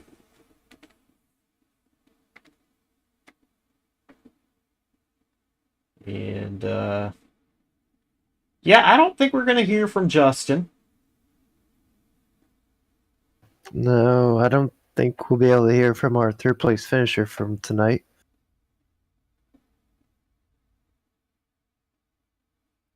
So let's go ahead and bring in Alex Kerfan and Mikey. I believe you have him. Yeah, I'm down here on pit road with our second place finisher for tonight, Alex Kerfin. Alex, you had certainly a great race, and you did everything you need to do to point your way in tonight. Just walk us through your night. Yeah, I'm really happy to be back on the podium. It's really cool. Usually been having a string of bad luck lately, so it's a nice change of pace for once to be back in the top 5. But yeah, I had a lot of pace the beginning of the race. When I was finally able to get out in front and be in clean air, it felt really good. Yeah, and Ethan and Justin just were able to get back out in front and keep me in the dirty air. I felt like I was able to keep up with them the entire time, though I wasn't faster, but I definitely wasn't slower than them. And when it came down to the pit cycle, I thought I could get a nice undercut, maybe pull away from them, and maybe they'd have to push too hard to get back to me. But it looked like the tires just stayed too fresh for Ethan, and he was able to get out in front. And he kind of stabilized, though, when he got back in the dirty air. He wasn't pulling on me anymore, but at that point, my tires were just too old and too worn to put up a charge to get back to him. Yeah, you mentioned earlier, Alex, about how your luck has been so difficult in this league, and it certainly had to feel great tonight to have this great of a run, to be in the top 5 practically all race, and have this great a pace. Does this build momentum towards you going into the playoffs with having a event-free night of no incidents, no nothing, destroying a race? This surely has to build confidence for you going into the playoffs. Oh yeah, 100%. Doesn't have to be a win to be a confidence booster. It feels great. And this entire season, on a personal level, has felt great. I've ran top 5, top 10 all season, albeit maybe 1 or 2 races. And usually it just comes down to me getting unlucky, getting wrecked, or something that puts me out of the top 10. I felt like this was one of my most consistent seasons. I'm kind of disappointed that the points doesn't show that, but next season is something to look forward to. Well, a P2 for tonight. Certainly not the win, but a fantastic run and fantastic pace all night. Who do you got to thank for your run tonight? Sponsors, teammates, shout-outs, anyone? Oh yeah, first I want to shout out all my teammates. They were great racing around me all race, very respectful, understood the situation I was in, and I'm happy that they respected that. Got to thank Kerfans Market, C2 Graphics, Grid Network, uh, all the good guys, all the good sponsors. Got to thank you guys for a good broadcast, and always love racing in the league. That is our second place finisher for tonight's race at Homestead, Alex Kerfin. Thank you, Alex. Thank you. As I believe, Josh, that you have caught up with our race winner for tonight's race at Homestead in Victory Lane. For the 4th time this season, your race winner, Ethan Fonseca Marino. What a dominant race out there. Yes. It was dominant. So, early on, you lost the lead to Justin, and you started to come back, gaining a little bit as the stage was coming to the close. Did you just start saving, or what was it like there in that first stage? You know, I'm not gonna lie. I didn't have any practice this week at all until the session, so I had no idea what I was going into. I had no idea if the setup changed or not. So Was just trying to figure out how the truck drive, how I could save my tires, how much I could push, and all that. So when I seen that they were driving away from me, I figured I was doing something wrong. So I had to, adjust my driving style, way I was approaching the corners, and um, it wasn't the best because Justin did catch me on the second to last run before we pitted. So I mean, I did all I could there to try and stay ahead of him. I'll probably have to work on this racing at this track a little more, but coming away with the win is not bad. I'll definitely take it. Definitely because this track is definitely not one of my best tracks. So yeah, definitely have to work for this one. Now, we head into the playoffs, as this was the final race of the regular season. So you definitely have good momentum going into the playoffs. You are also, of course, last season's champion. So, what are you looking for to take into the playoffs now that you know who the competitors are? I'm not worried about my competitors. I'm just going for another trophy. Alrighty. Well, another dominant victory and another chance at another trophy. Sponsors, shoutouts, who gets it done behind that 29 KBRN machine? First of all, KBRN. I'm gonna shout out JCTV too, for putting on a great broadcast. I said podcast. My bad. Broadcast. Also for sponsoring the team as well. Shout out to PBR, my PBR teammates, Zach and Jacob were there tonight, so good to work with them. I want to shout out also the Radius guys. They put on a good fight throughout this race, so respect for racing today. So they made me earn it today. So shout out to those guys. All right. Well, congrats on the win. 4th one this season. And looking forward to seeing what you can do in the playoffs. All right.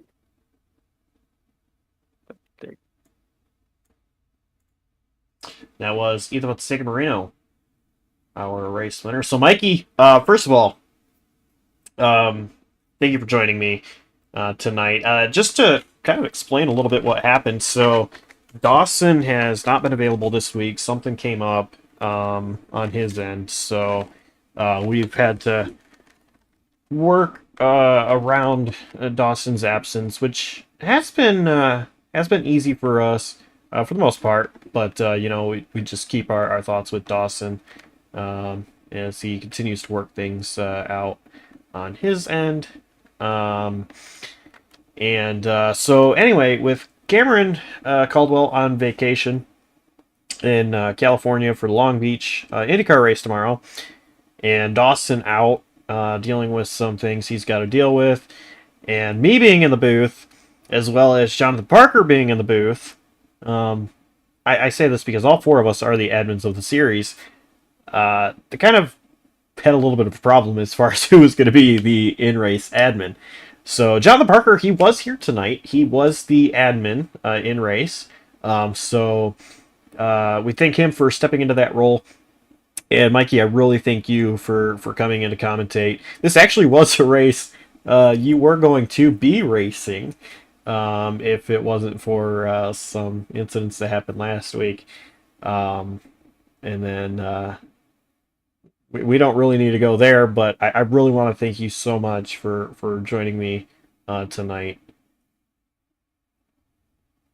Yeah, for sure, Josh. It was fun commentating with you tonight for a green, more so kind of clean race tonight at Homestead Miami Speedway, and it was a pretty fun punishment, I'll say, getting a suspension and being able to commentate this.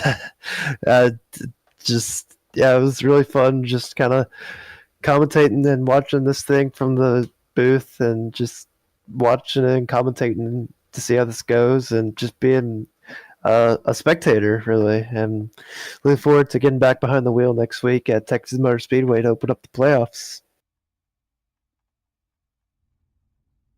And the booth, more than likely, is going to be different for the rest of the season.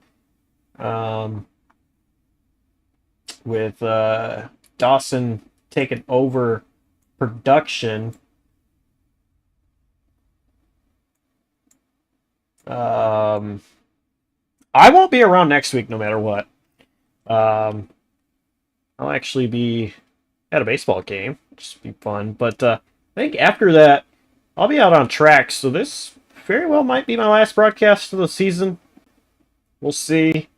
But if not, I mean, you know, it has been such a great season. To see this play out, it's been a really wild one to remember for sure. With the first 3 races on the regular season being so wild. Oscar Enriquez showing up is the one race that he was able to show up, won the pole, won the stage, won the race at Daytona, of all places. Week 2 and week 3, you know, 2 surprise winners, Andrew Elias, Cody McCorkle, coming at Las Vegas and Rockingham. You know, those just a lot of craziness to open up the season.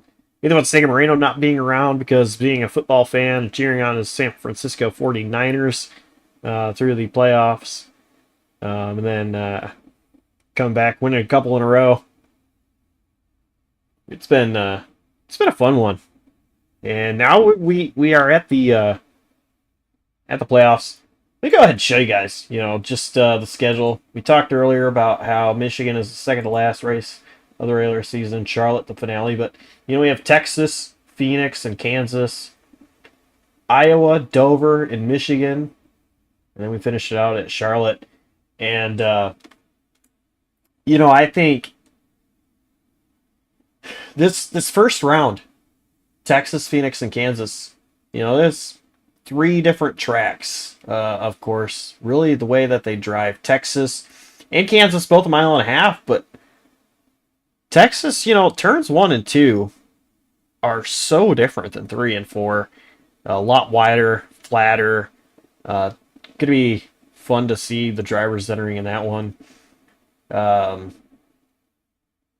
Phoenix, I know Mikey's looking forward to that one. Don't get me started. I'm looking forward to that one, though. I really am. If I am actually out on the track, that's a track that I absolutely I don't understand why it's a good track for me, but it is. Last season there finished 4th, but you know, kind of enough of that. Iowa, Dover, and Michigan. I think that's going to be the most interesting round. And Iowa, it's 7/8 of a mile. Dover is a mile. Iowa kind of races a lot like Richmond, where Dover, it's a monster mile and self-cleaning racetrack. Then Michigan is Michigan. We talked about how so many crazy things have happened at Michigan. And I mean, that's going to set the championship for Charlotte, where we will find out who the champion is on June 15th. Yeah, definitely for sure go into the playoffs. We have an action-packed schedule. We got a lot to look forward to our JCTV viewers. And it all starts next week at the Lone Star State in Fort Worth, Texas at Texas Motor Speedway, as we're going to be tackling, words are hard, the unique 1.5 miles that might be a bit despised in real life, but I'm certain we'll put on a pretty good show on iRacing next Saturday here on JCTV. And before we go, I do want to mention last few seasons there has been a dash for cash for drivers that are not in the playoffs. That happened in the playoffs, so the drivers that didn't make the playoffs, they still have something to battle for. It is a dash for cash. I'm seeing a message saying stay tuned for the format for it for this season, so I'm guessing it might be different than in the past. So I guess I can't really tell you the format if it is different. But that should be exciting. Money is going to be on the line. Mikey, I think you and I want to have some fun trying to battle for some of that money. But nonetheless, we still have plenty of content coming up on JCTV that isn't just... Go away. Isn't just right here on Saturday nights. Monday night, our next broadcast. TNR Truck Series at Talladega. Tuesday, Slide Jawb Racing League. They are at the Charlotte Roval. Wednesday night, SAACCAR. Going to be at Atlanta Super Speedway. Thursday night, SAAC Coast to Coast Cup Series. Going to be at Bristol. And Friday night, the i9 Designs NAOR Series will take on their first race of their post-season playoffs. It's going to be at Auto Club. You're going to want to tune into all of those. So big thank you to all the fans, drivers, and admins for everything you do. Cannot thank you guys enough. And big shout out to Michael Kruger joining me in the booth. So on behalf of Michael Kruger, the entire outstanding crew right here at JCTV, I want to say thank you for tuning in. Stay safe, and we'll see you next time.